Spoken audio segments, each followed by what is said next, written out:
we decided that we wanted to have an excellent culture. Like, we decided that. We decided we wanted to be a place that people would be happy to work at. And we would be proud to work at ourselves. We wanted to be proud of what we'd created. All right, everybody, welcome back to Burst TV. I'm super excited. I have a special guest, Alyssa. All Burst ambassadors are special guests on Burst TV. I'm just going to throw this out there. But we had a little throwdown dance party at Under One Roof. And that's the best thing about all this is like all the friendships that are happening. Being able to meet everyone in different places again. I know, it's so cool. But Alyssa, the reason that I have you on Burst TV today is because, just scrolling through social media, I saw your Instagram post. You were not feeling well. And so you were cuddled up in your bed. And what was the reaction when you called the office to say that you weren't feeling well?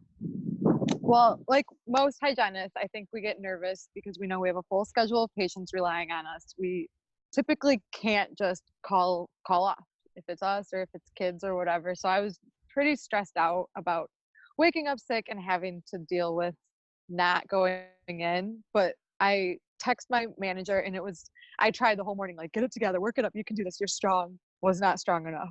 So finally, like 30 minutes before I was supposed to be there, I sent her a text and I'm like, I am so sorry. I can't do it. She said, no worries. Feel better. We'll take care of it. And it was like, that never happens. It was just the ease of like, okay, and went back to bed and no stress about worrying if I'm losing my job, worrying if they're going to be able to replace somebody for the day. So it was a good feeling. My initial reaction was like, oh, that's so nice. And that shouldn't be my reaction. Like, that should just be standard. That like, normal, if you're not feeling well, people around you should support you. And like, I get it. It's a business. The initial reaction from like your manager or whoever you call is going to be like, we have to cancel patients or we have to find somebody. Like, obviously you need to deal with the situation, but to make someone feel worse about not feeling well. Yeah. Right. It's just life. I'm like, I want to have a conversation about this because in all these groups on Facebook, like people are just getting kind of miserable in their work positions. Like they want to go in and do a good job, but I feel like there are a lot of reasons why people are not happy at their job. And we'll keep it kind of specific to dental hygiene because obviously that's what we know. That's the environment that we're in. And that's most of our brand ambassadors in this community are dental hygienists. Hi to all the dentists that are out there too. This is not a we're cut not picking on you. No, but we just want to have the conversation because it can go poorly for you too. If you're not feeling well, like your staff shouldn't get freaked out at you. They should just support you and tell you to get better. Yeah. So I thought it would be kind of fun to just like, we should probably talk about the negative first. I want to talk about the reasons people would leave a job of, dental hygiene, and then talk about the reasons that would keep you in an office.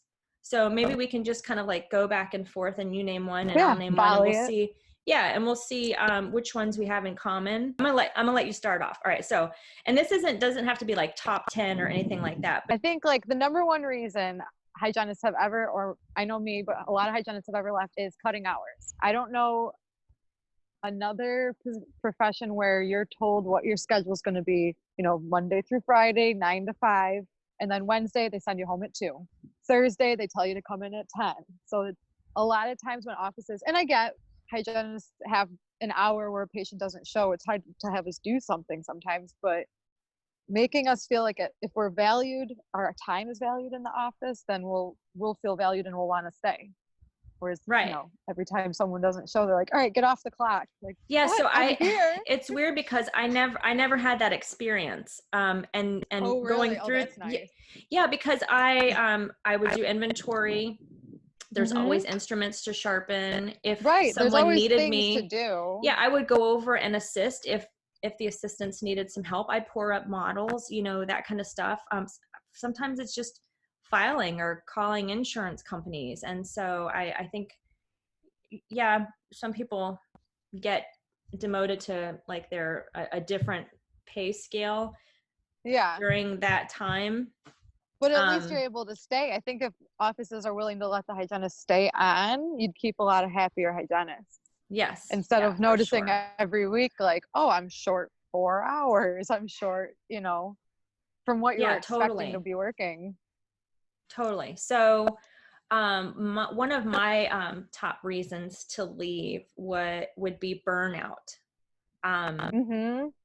I think in any industry it's easy to get burned out, but this one especially, and it probably ties into other stuff. But I think because we're very regimented, we do like the same thing every hour. It's very repetitive Mm-hmm. that the burnout happens. And if you're not stimulated to do more than what your job title allows you to do, then you're more prone to burnout. Your role, yeah. Yeah. Mm-hmm. Especially like when they overdo your schedule. Like if they're just packing people in and you feel just like repetitive, just nonstop repetitive. Yeah. Have you ever worked in accelerated hygiene? I temped in there and I'm glad I did not have that as a permanent job because that is really stressful as a hygienist. Yeah, I can Because imagine that'd be it hard is, on it's too mentally fast. and physically. Yeah, I also Yeah. I had a lot of control over my schedule, but essentially it was like a 1 hour schedule, And that's and even sometimes comfortable. with the kids, which was Mhm. okay. Kids Okay, like so to chat. what's another reason for people to leave? Um, the if the doctor, and I've had this a few times, which is sad, but if the doctor is actually verbally abusive to the staff and to the hygienist in front of patients and even just behind closed doors, where they constantly belittle the assistants, belittle the hygienist, and act like you don't know, you're not good enough, and you're just there to appease them. And it's sad because I feel like we're such a small industry. We should really all be a team, no matter what office you're in. The assistants, the hygienist, the doctor, we all work together. But when you have a doctor that's constantly like beating people down in the office, it makes it really hard to have a good day. Yeah, I mean, just for human being to human being, how can anybody want to stay in any relationship if you're being abused? Right? And I'm always surprised that that happens. Like there's a part of me where I'm like, well, don't let people talk to you that way. Because I don't allow people to talk to me that way. But I mean I have to be empathetic. Like some people, there's not a lot of job opportunities out there, and you just Or it catches you compartmentalize. And off guard. You don't expect it. You're yeah, sitting with because a you're like, patient and the doctor just says something and it's like, what? whoa, Did I yeah. hear that right? Now this wasn't my permanent job, but I did temp every once in a while, and I had a couple instruments thrown across the room, not at Mm-hmm. me, but Well, I wasn't an assistant, so I wasn't used to I couldn't that mind read, and so they asked for something with very little words, and I handed them the wrong thing, and the instrument went flying. I started laughing because that's my defense mechanism. I was like, oh, okay, that's how this is going to go. Which turned out to be disrespectful, and I don't think they wanted me back after that. But yeah, that's a good one. Being abused definitely does not make you want to stay. Let's see. So that takes me into, I just put pain and suffering. Now that could be physical pain and suffering or mental pain and suffering, but yeah. especially like we're bent over patients all day. Mm-hmm. And so if you're already in an uncomfortable position, and I know that you're really tuned into this. Alyssa's called the bendy hygienist, right? Yep, the bendy hygienist. Which I love that. So it's so hard to take care of ourselves. It's so fast paced, and who's going to have a chance to like really stretch and take care of their bodies and rewrite their position in between patients. So yeah, the physical stress is one part of it. Mm-hmm. So many neck and back and hand problems. So, that may not be against a particular office, but the job in itself could cause you not to want to stay, especially if you having can't. the tools to prevent that, like if the doctor is able to get you the new tool, like better ergonomic instruments and things that will help you, getting like a saddle seat, if that'll help. Yes. If the doctor helps promote that, it makes the job better. Yeah, But so maybe even just someone identifying like, okay, you're in pain, what can we do to help that? Because I want you to be here forever. Forever. Okay, next one. would be when you and the doctor disagree on treatment. Like you're sitting there the whole time telling this patient like, oh, this is a really large cavity, it appears, typically when we see things like this, the doctor would probably want to do like a filling or maybe a crown. And then the doctor comes in there like, we'll watch that. What?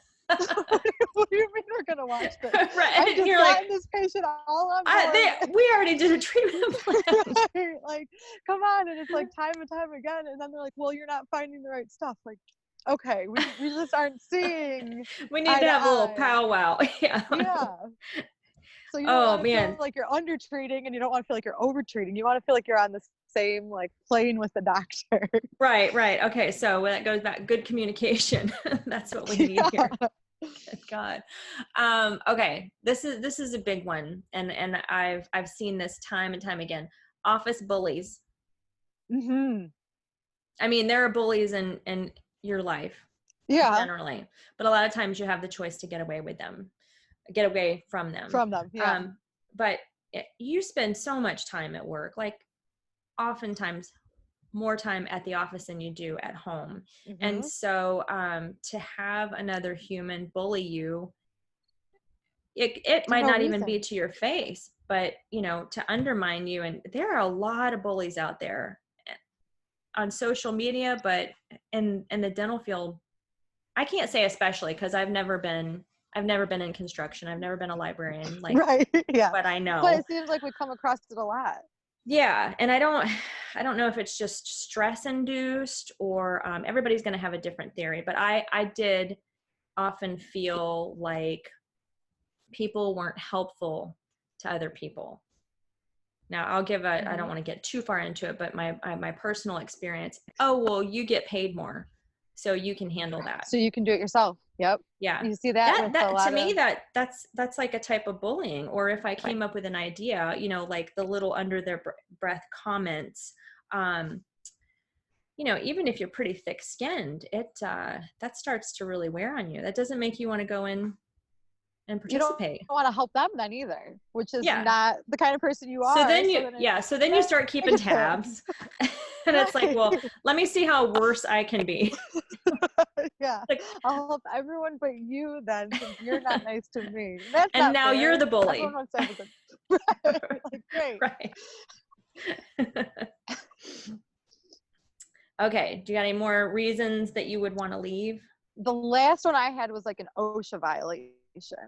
I've been in a few offices where odd things will catch you, like the doctor doesn't like gloves. And things like that where we're modern times. If we don't see modern care being given, we need to get out of there. Right. Yeah. And if you're in one of those offices, your images of your dirty practice and carpeted floors will somehow end up on social media. Everywhere. So this is just a call to anyone that's just doesn't want to put the time and effort into updating. Please follow protocol. It's worth it. It's important. All right. So I would say my last one, I had a couple in my mind, but, no defined goals, like things to work toward. Yeah. Obviously we clean teeth. Obviously we do root planing, we take x-rays, we do medical histories and all that. But I think, just within a practice, like knowing what your goals are helps you want to be part of something. Get there. So if you just feel like you're there just to keep the patients in your chair in and out, and you don't have any set of defined goals, it doesn't keep your brain stimulated. So again, probably a reason that you would not want to stay in that environment. You're not stimulated enough, maybe. Right. And that probably goes with the burnout too. Because with the burnout, you'd have no end. And if there's no goal, it's just nonstop. Right. In fact, all of those things that we talked about would just roll over into one big ball of burnout. Bad. Where on a rant page, you're like, I don't want to do this anymore. I'm going to go into nursing or something else. Yes. And that would be my question. If there's anybody out there that's a nurse, and I mean, I'm sure you have the same situations. Like, I always feel like everybody wants to take an issue and like make it confined to them, like it's unique to them or their workspace only. But I think these are pretty universal. Probably. I feel like you're dealing with humans, so yeah. probably in any work Be environment. nice. Okay, so let's talk about some positive things. And I just want to ask real quick, because I didn't poll the audience, but real quick, for those of you watching, if you were to call into work sick, what would the reaction be? So just leave a comment below, because I'd like to hear from you guys. Is it not an issue? Are they going to make you come in and stuff cotton rolls in your nose and work through it? Like, do you have to have 103 fever or a doctor's note, or do you have to be actually in an ambulance headed to the hospital before you're going to get a reprieve from all that? Okay, so let's get on to the positive stuff. So what are some reasons why you would want to stay in a dental practice? One thing is always just like good benefits. Everyone expects their pay, but if you have like CE, if you get like silly things like paid vacation, sick days, some offices have offered like health insurance benefits. You don't see that often, but those little things that we normally take on ourselves, if they are offered, it's nice to like feel appreciated that way. Yeah, it just helps you sleep better at night, knowing that, okay, if I do get sick and they don't cost me for doing it, I can actually go to the doctor. Right, I can afford Like, to go to the doctor. I'm not going to lose time and money. Right. And have to pay out of pocket for this. Yeah, that's a good one. And I know a lot of it's tough. Running a dental practice is tough, especially if it's a single doctor practice.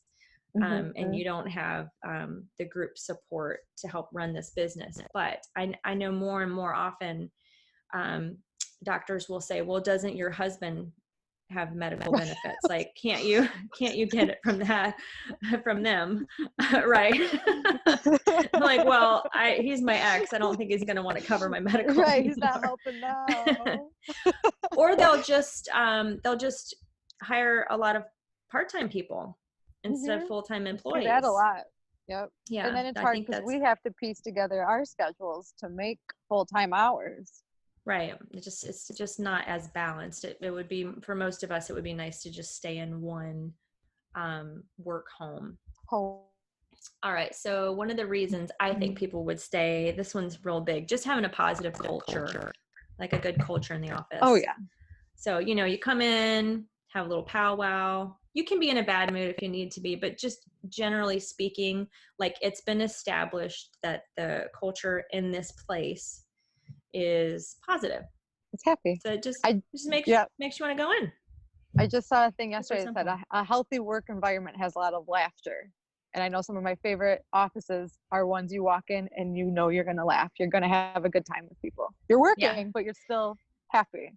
Yeah, I generally, we had to kind of tone down the laughing a little bit because we would sometimes go on the unprofessional side of things. I think generally most patients enjoyed that, but you just had to kind of know who's coming in and if they wanted you to have a good time or not. Unfortunately, some people, they're not happy to be there and they don't want you to be laughing. Right, they just want to get in and out. It's serious time, but yeah, positive work environment, super important. Well, kind of along that is staff appreciation, when they'll do like a birthday party or like holiday celebration, like just little things that it's a work family, celebrate us there. And you feel like part of the group, part of the, connected. Yeah, no, that's good, because sometimes your own family doesn't remember it's your birthday. So it's really nice when you can go into work and get. I always loved it when we would come in and there's like streamers hanging. Yeah, maybe they change the desktop screensaver or something, and then all day the patients would know that it's your birthday too. So yeah, that's a good one. And of course, cupcakes and going out to lunch and things like that is pretty awesome. So put employees' birthdays on a calendar with a reminder 3 days prior. That's my advice, but not the day of, because then everybody's scrambling. And then it's like, oh my gosh, who's going to get the card? Who's going to get the cake? And then it's not genuine. You can tell that people just flew in last minute. So plan for those things. All right. Let's see. Well, this was a big one for me. Just good patient relationships. Like I always felt like I was given enough time to establish great relationships with my patients. And that made me stay for a long, long time. Well, I would say job security. So having that, knowing you can, you're always going to be there and feeling close to the whole office, like seeing your patients every 3 or 6 months and just feeling a part of that connection there. Knowing Yeah, your and doctor's not trying to that does replace take a you. little while to establish, for anybody that's new out of assisting school or new out of dental school, new out of hygiene school. I think, what's the average, like 6 months for you to kind of gel into a new work environment, kind I think of probably get like your 4 to 6 routine. months. Yeah, 4 to 6 months, something to feel like like you're that. in there. Yeah. So, but once you get past that little hiccupy kind of stage, like, I think that was one of my favorite parts of, is just like becoming a family, not only with the staff, but with the patients that would come in time and time Yep. again. So that was really, really, and that it all falls into good culture and relationships with the staff as well. But I can't imagine if I was on a 30-minute schedule, I could really get to know people very well. You can't. No, if you're just looking at their mouth the whole time. Yeah. It's nice to have. So like to have a good schedule be like the full hour, not feeling like you're rushed in work and getting, adequate appointment times. Yep, for sure. Okay, next. Oh, having an actual lunch break. I don't know how many offices I've been in where you're trying so hard to get done so that you can at least get your 30 minutes or hour, and then you're waiting for an exam, you're waiting for something, and you have 10 minutes. Yeah. So it's nice when you're going to actually get your breaks. Yeah, and I know in some of the bigger, busier offices, people will, there'll be like a little crossover schedule, so you're not all shut down at the same time. Mm-hmm. Which is nice for when patients show up early and there's, instead of like tumbleweeds going by and there's no one in the office. Right, it's dark in the like, waiting sorry, room. you're early. We have 2 more minutes for our lunch. Still eating. But yeah, being able to take a bathroom break and have a nice lunch goes a long way. So yeah, you should definitely have that built into the schedule and do anything you can to honor those breaks, because it's going to make your afternoon a lot more efficient and happier. Everyone will feel well rested. Scheduling control, that kind of goes into what we were just talking about. So having control over your schedule. If you have a patient that's on a 3-month visit and you know that you probed and took x-rays this time, next time you can maybe shorten their visit a little bit. Yep.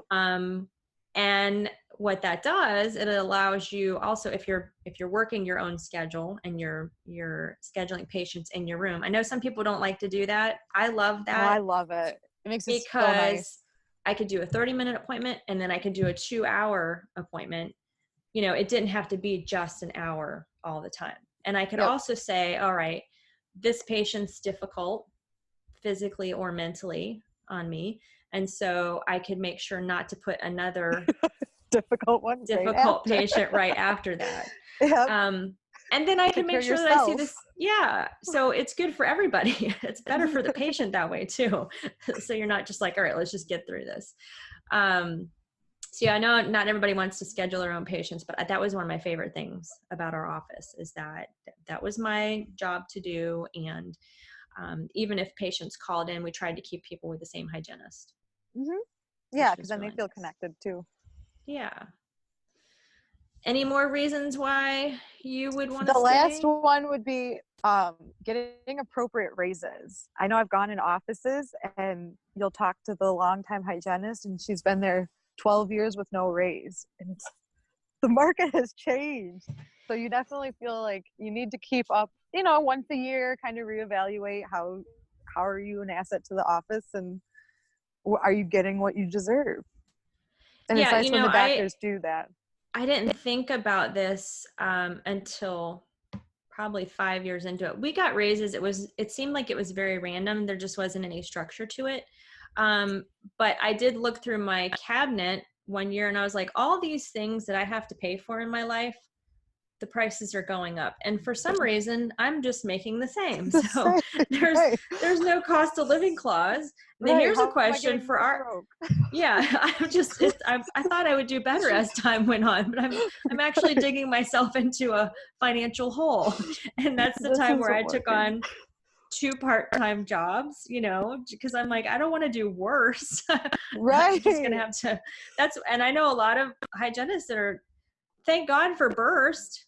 for a It's lot nice of to have us something on the because side for us. we can, you can do a little social media post and, oh, good, I can pay my mortgage this month because I made a little 'Cause people extra. like it. So Yeah. thank you for that. So yeah, for those watching, does anyone have a cost of living clause when they start working in a dental practice? Is that a thing? Because I think it should be, no matter where you work. You should be able to say, okay, we're gonna allow people to stay here long term Mhm. by making sure that they don't make less as time goes on. Right. That they're earning as the economy goes. We're all doing better, yeah, as time goes on. Yeah. And we're not trying to focus on the negative or whatever, but I think everybody should just sit down and say, okay, what is the culture in my workplace? And let me be an active participant in this. Like, what can I do to help instill some values, or, ask for what I need to be happier in my work environment. Mm-hmm. I think too many of us are just like, well, it's a job, I'm just gonna Go make the there and best deal of with it. it. That's one thing that I love about this company. The culture was that groundwork was laid right from the beginning. Like, if there's anybody being a negative Nancy, that's my sister's name, I'm sorry. Oh. Being a negative Nancy or a Debbie Downer. Sorry, There Debbie. you go. If anybody's being a Debbie Downer, like, we all come in, we're like, no, that's not Yeah. how we're gonna Try again. be. Yeah. Because we want more of this. We want good endorphins and happiness all around. Perfect. Well, thank All right, you. Elizabeth, thank you so much for coming on. Everybody out in Burst TV land, thanks for watching. And if you have anybody that you'd like for us to interview, if you have any burning questions, if you want to get on Burst TV, just leave a comment or send an email to bursttv@burstoralcare.com. Bye, Alyssa. Bye.